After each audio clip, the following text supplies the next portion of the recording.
ધરતીમાં આ મનુષ્ય મને કાપવા તૈયાર છે.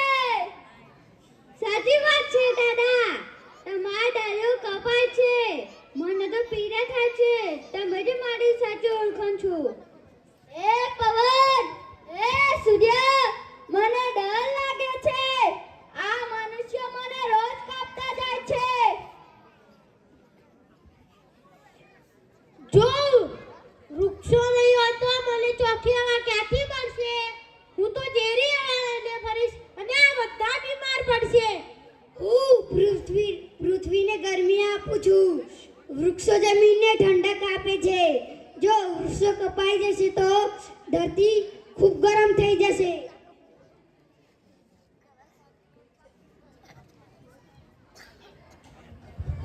અલે આ કેવડું મોટું ઝાડ છે. કાપજી તો પૈસા વધારે બનશે ને લાકડા વધારે બનશે. હા ચાલો જલ્દી કુલાડી ચલો. મને ના કાપો, હું તમારો મિત્ર છું. મને ના કાપો, હું તમારો મિત્ર છું. બેટા, મેં તમને ફળ આપ્યા, ઓક્સિજન આપ્યા, છાંયડો આપ્યો, વરસાદ લાવું, ધરતી માને ધોવાથી બચાવું છું, ધરતી માને પકડી રાખું છું, પશુ પક્ષીને રહેઠાણ કરું છું, છતાં મને કેમ કાપી રહ્યા છો? તો બીજા બાળકો, તમે તમારી માતાને માર્યા છો.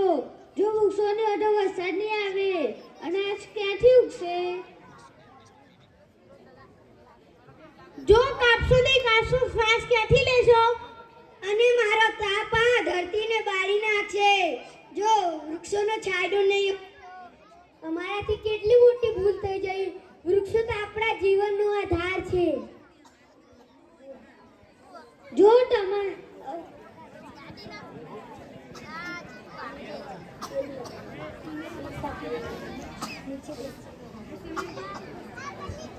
અમને માફ કરજો વૃક્ષ દાદા, અમને માફ કરજો ધરતીમાં.